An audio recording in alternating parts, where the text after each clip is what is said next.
you, Nancy. Okay, our next guest speaker is Dave McCoy with Citizens Advisory.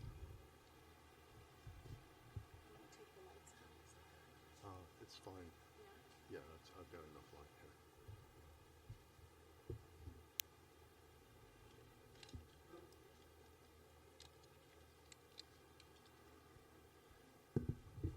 Good morning. Thank you so much for inviting me to speak, and I appreciate the comments very much of Nancy Bierce. It's so important that neighborhoods come together, particularly on the issue of water. And there you can see me trapped in a zone of cactus. We're in the desert. So that Citizen Action New Mexico is the name of our group, and we've been monitoring the Kirtland jet fuel since around 2008. I'm fighting with this microphone here. I don't know why.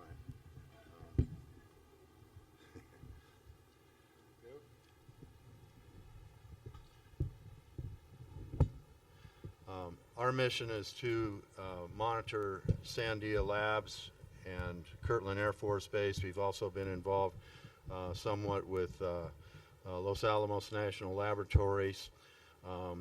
At Sandia Labs, we have toxic chemical and radioactive waste. Kirtland Air Force Base, same problem there. The Sandia Labs has contaminated the groundwater with perchloroethylene, trichloroethylene, nitrates, chromium, many other contaminants. They're in large areas of contamination down in our groundwater. Kirtland Air Force Base, the jet fuel contains, and aviation gas contains benzene, toluene, xylene, and particularly ethylene dibromide. EDB is the major contaminant of concern. We know that there can be tremendous impact on the region from the operations of Sandia Labs at 1.5 billion and Kirtland Air Force Base at about 6 billion. Some of that impact can be extremely damaging, though, economically to the community if contamination problems are not resolved. So I want to get through some of these. For example, at Sandia Labs, they have what's known as a mixed waste landfill. These were open pits and trenches where they disposed of highly toxic chemicals, radioactive waste. You can see the care with which they were deposited in there. Plastic bags, cartons, wooden boxes. Here's 119 drums of plutonium waste that were disposed of there. That's buried. That'll be a threat for the next 250,000 years at least. Some more pictures. There's the landfill there again. There's a nuclear reactor operating out there that's quite unsafe. This is a letter. If you look down at the blueprint there, it talks about the lack of safety systems at that operating nuclear reactor. So these are just some of the problems. For Sandia, our recommendations are that they should perform the 5-year review for excavation of the monitoring of the mixed waste landfill, address the unsafe nuclear reactor at Sandia. And Sandia currently consumes about 555 million gallons of water a year. 1 million gallons of that goes into the wastewater system every single day. So we feel they should reduce waste and recycle. And we want to see air monitoring installed at their operations, such as at the thermal treatment unit, which is basically an open burn operation, 10,000 pounds a year, toxic chemicals such as hydrogen cyanide, dioxin coming into our air shed. This is an operation that doesn't need to exist. There's other ways of disposing of those chemicals and capturing those gases. Now, moving on to Kirtland Air Force Base, welcome to Albuquerque. Here's a cartoon Eric Garcia did of the situation. 24 million gallon spill into the aquifer. It is in the drinking water aquifer. It's not just floating on the groundwater table as it was earlier. It's in the vadose zone. Some of it is still floating on the aquifer, but the bulk of it has been trapped by a rising water table due to conservation measures. The bulk of this jet fuel and aviation gas is now trapped beneath the aquifer. This is the Exxon Valdez spill, part of it, and you can see that was 11 million gallons. Well, we don't have a picture of what it looks like underneath us, and you folks right now are sitting at ground zero in terms of the highest levels of ethylene dibromide contamination. It's thousands of times over the drinking water standard, and it's right below our feet, 500-600 feet down. So this is a spill that's at least twice the size of Exxon Valdez. I want to go through a little bit of history with you on this. In the 1950s, Kirtland replaced an existing pipeline and jet fuel facility. Bulk fuel facility is what it's called. And there was an Air Force regulation that required them to do annual and 5-year inspections of the pipeline. Every single year they were supposed to do that. They didn't perform those pipeline inspections as they were supposed to. How do I know this? Because I did a Freedom of Information Act request. Citizen Action has done many of those. We haven't, and they told us, they had no information to show that any of those pipeline inspections were done. In 1985, they issued waivers to not do those inspections. In 1992, they discovered a jet fuel leak at the pump house, and that's 7 years earlier than their claim to have found it at the offloading racks. In 1994, they again issued waivers. In 1999, they finally did the pipeline testing, and the Environment Department came out in year 2000, found the soil was absolutely saturated. It was a 25-foot by 75-foot area, totally saturated. You could smell it. You'd get it on your boots. So the claims that they didn't know about this until 1999 are highly suspect. In 2002, they knew that there was 4 feet of jet fuel that was floating on the aquifer. That was not reported to the public. In 2006, they discovered from testing at Bullhead Park that the jet fuel aviation gas plume was leaving the base. But they didn't tell anybody until 2 years later in 2008. That's when they had the first public hearing about the jet fuel escaping from Kirtland Air Force Base into city limits. In 2008, the Air Force estimated that, let's go back to year 2000. They estimated that the spill was only 157,000 gallons. In 2008, the spill was estimated at 1 to 2 million gallons. In 2010, the Environment Department said no, they thought it was around 8 million gallons. And the Groundwater Bureau was quite angry with Kirtland, and because they hadn't performed the testing that they were supposed to or any kind of remediation. And there was a little bit of remediation, which was soil vapor extraction. They had 4 units that they installed during the period of 2004 to 2009. So it was a very weak effort. The Environment Department had wanted 16 of those soil vapor extraction units installed back at that time. Those were award-winning machines, too. They were really good. So all this, new soil vapor extraction that they're talking about, and expansion of it and everything. Well, they had existing machines, and those aren't being used currently. Then in 2012, I'm going to skip through this a little bit. In 2012, the New Mexico Environment Department estimated that it was 24 million gallons of jet fuel that had escaped into the aquifer. Now, Kirtland Air Force Base is currently saying, well, no, it's only about 6 million gallons. So there's been a constant minimization of what's down there. Nobody really knows. There's never been a real mass balance taken of these contaminants, so it's quite problematic.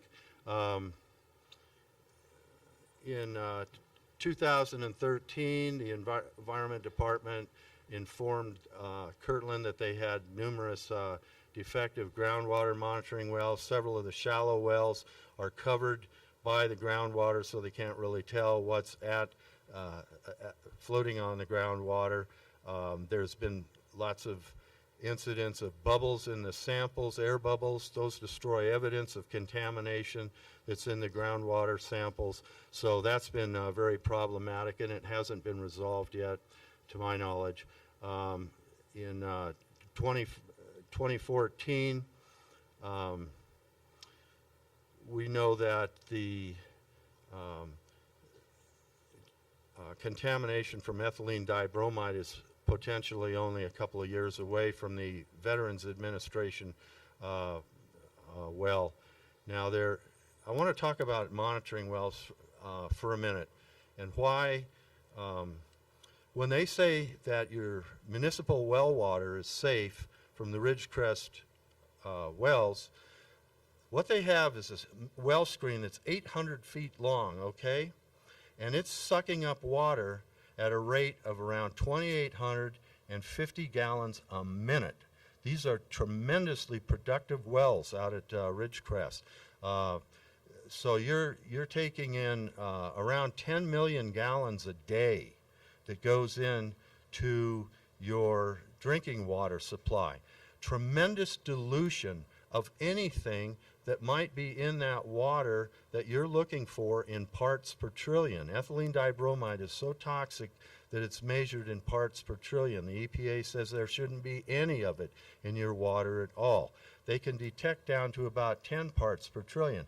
Now, a monitoring well is only about 15 feet long, takes very discrete samples, and it can measure whether ethylene dibromide is there or not. One of the things that the Water Utility Authority asked for in an earlier resolution, and Citizen Action provided that resolution to Ray Garduno in its written form, was that monitoring wells be immediately placed at the Ridgecrest wells. That has not been done. That's the most protective thing that could be done in terms of sentinel wells, early warning, that kind of thing. Is it there? Is it going to be in our water? We really need those kind of wells. I want to show you, this is a ruptured piping that they discovered in 1999.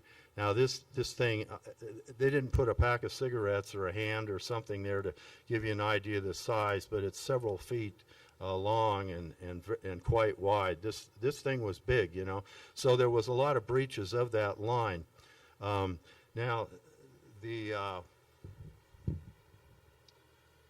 this is a depiction of the map from 2011.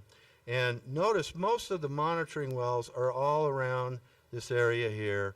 And this monitoring well here, they measured the distance up to Ridgecrest 5 and Ridgecrest 3. And they believe that the distance of the ethylene dibromide plume is about around 4,000 feet. That's less than 3/4 of a mile from the wells. Now, if you notice this area here, it's a straight line. Well, the fact is they don't have any monitoring wells that are in this 4,000 foot distance between these wells. So they don't really know what's going on out there. There's a question?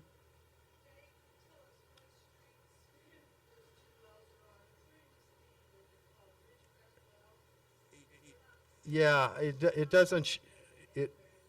It doesn't show the. I've got a later slide, I think, that shows that street. So you can see Louisiana going down there. Right here. So Louisiana is going down here. This is, what is this here? Catherine? Pardon? Let's see. Let me skip down here. Pardon? No, that's not Gibson. Gibson is further down. 80% of this Gibson is down here. Is that it there? Okay. So here's the base boundary, okay?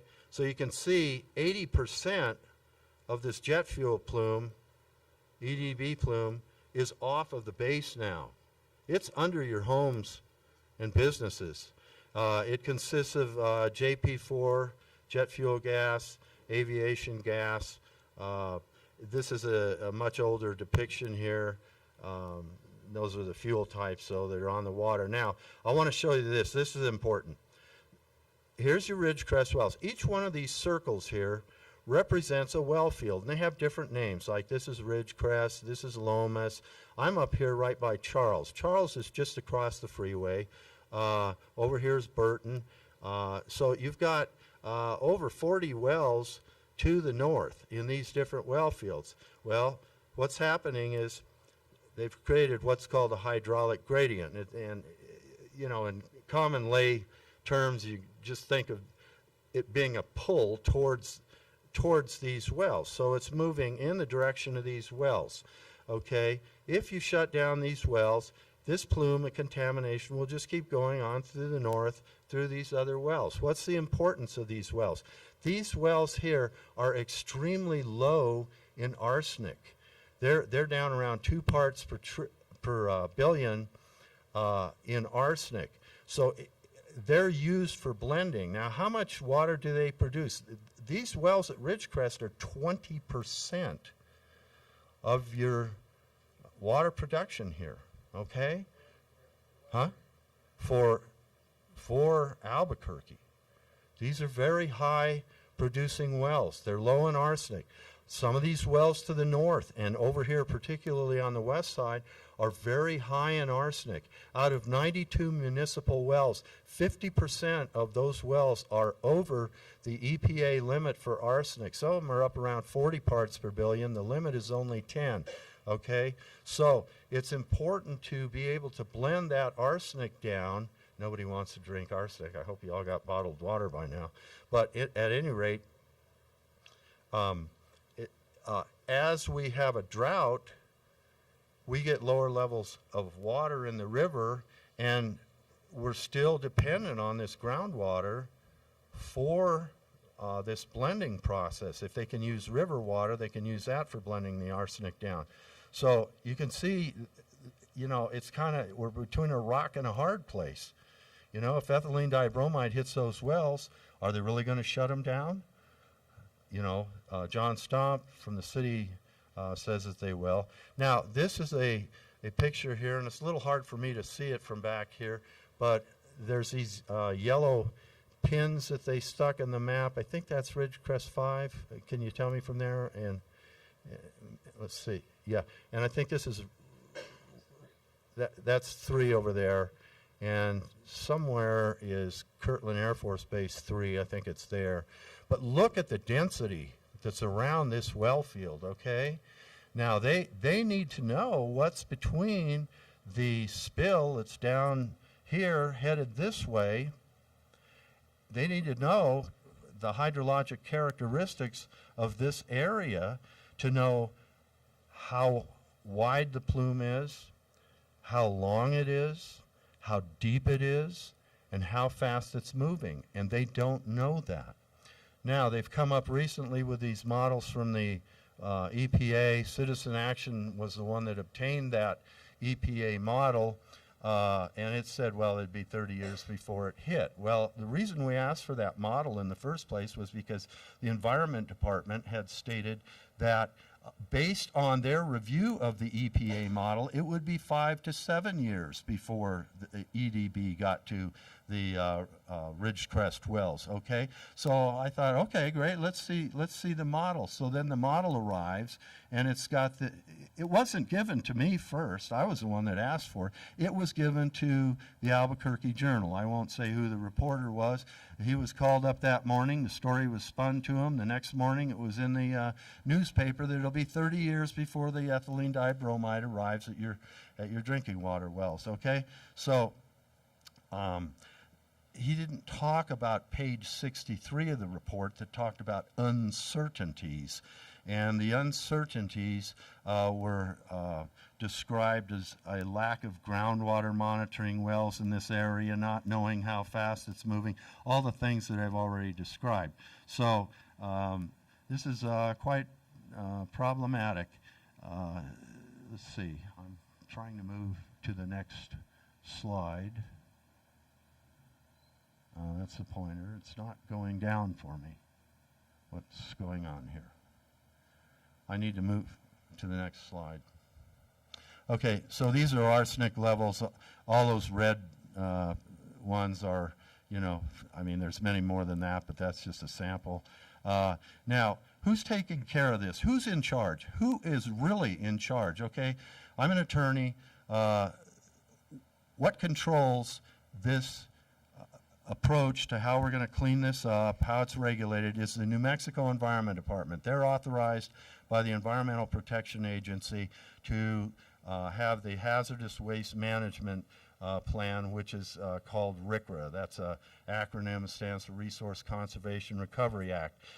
In April of 2010, there was a letter from James Biarzi at that time. He told Kirtland, on or before June 10th, we want you to have a plan in place, an interim measures plan to remediate, stop the migration of the El Napo plume, okay? And all this was supposed to be completed within 5 years. On August 6th, he sent him a reminder letter. Hey, haven't gotten your plan. I'm supposed to have it in June. December 10th, again, reminding them that the interim measures work plan doesn't have this plan to contain the El Napo within 5 years.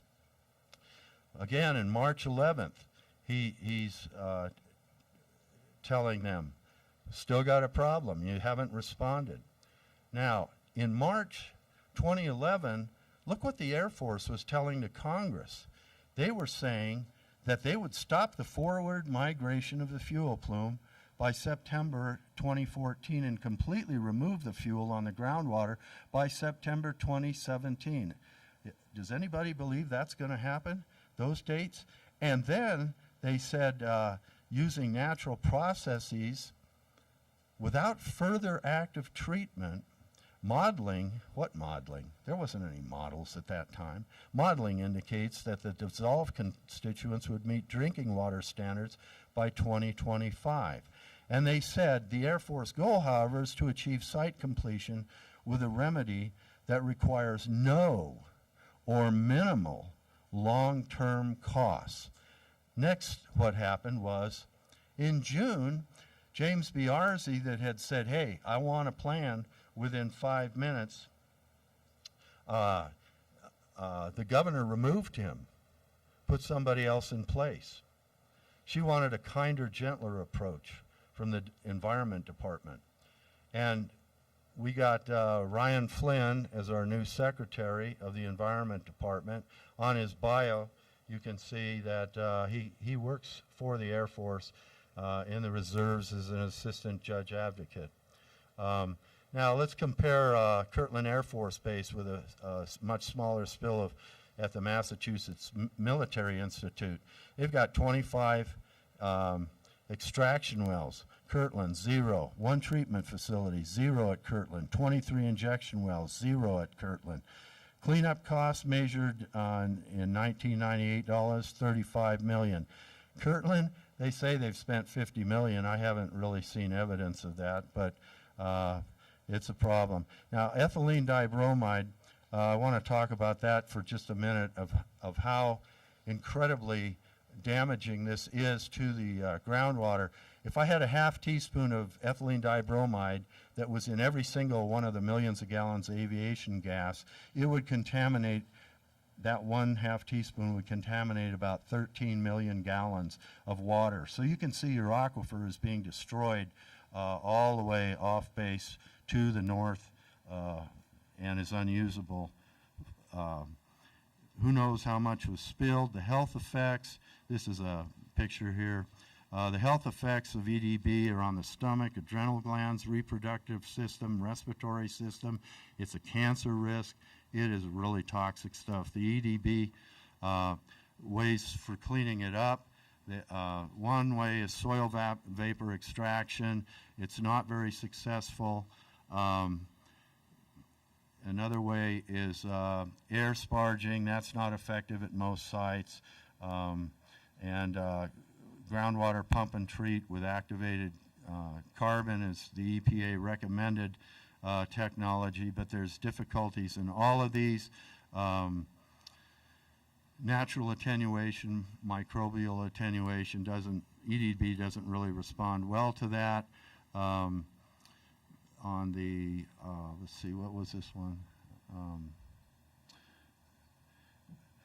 That was for microbial bioremediation. Okay, some of the things that we've tried at Citizen Action, we got a Water Utility Authority passed a resolution to put monitoring wells right at the Ridgecrest site. We got a House Joint Memorial passed. We're asking for an independent task force of experts to look at this problem.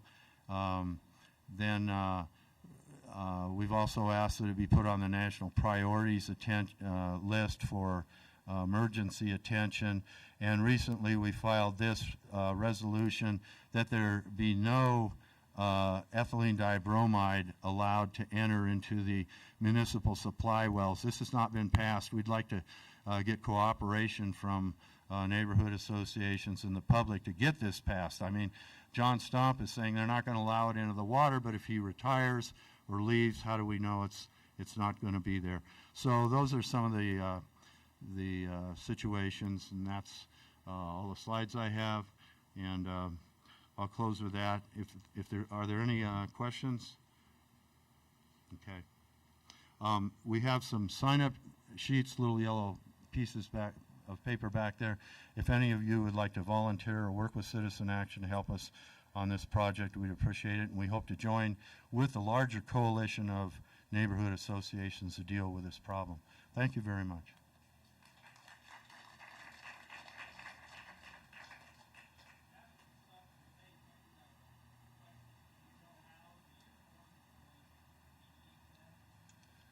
Well, the Air Force can't do anything that the Environment Department doesn't order it to do.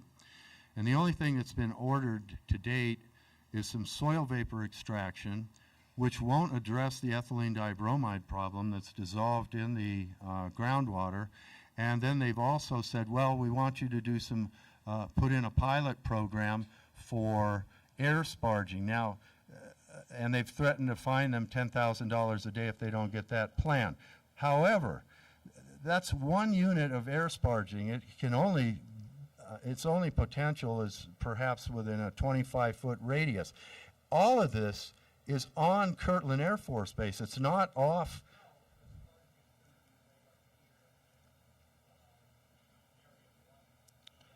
Right. Right. And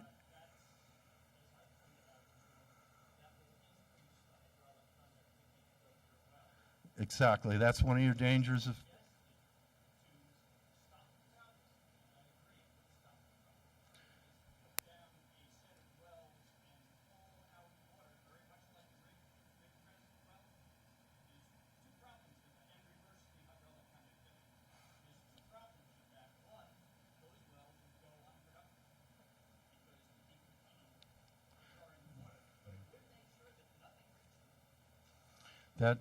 That is a problem.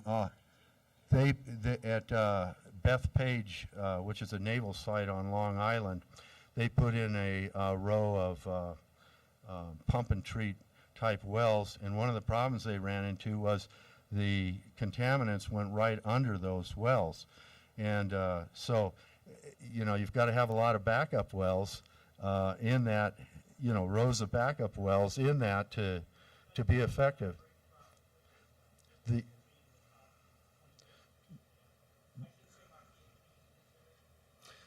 The main problem with doing anything at present is they haven't performed the characterization. They don't know how really big this spill is or how deep or that.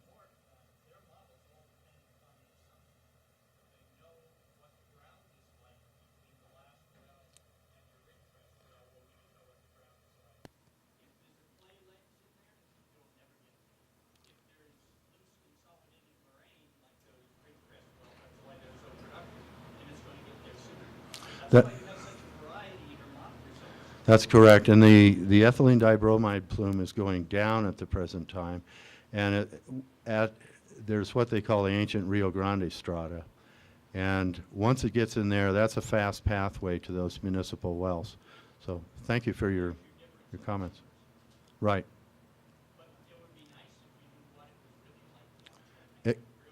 Exactly. Also,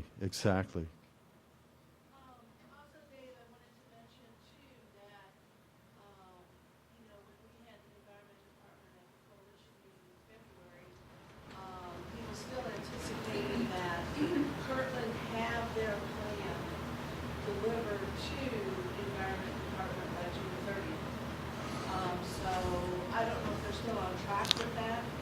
And because then it still takes our Environment Department to read it, to analyze it, and then say okay or not okay. If it's not okay, what do you want us to do? They're the regulators here. That's the interim plan for sparging, and you know, in all this 15 years, you've never seen a single fine, not one. They could take the Air Force to court right now for not following the original directive in April of 2010. Thank you.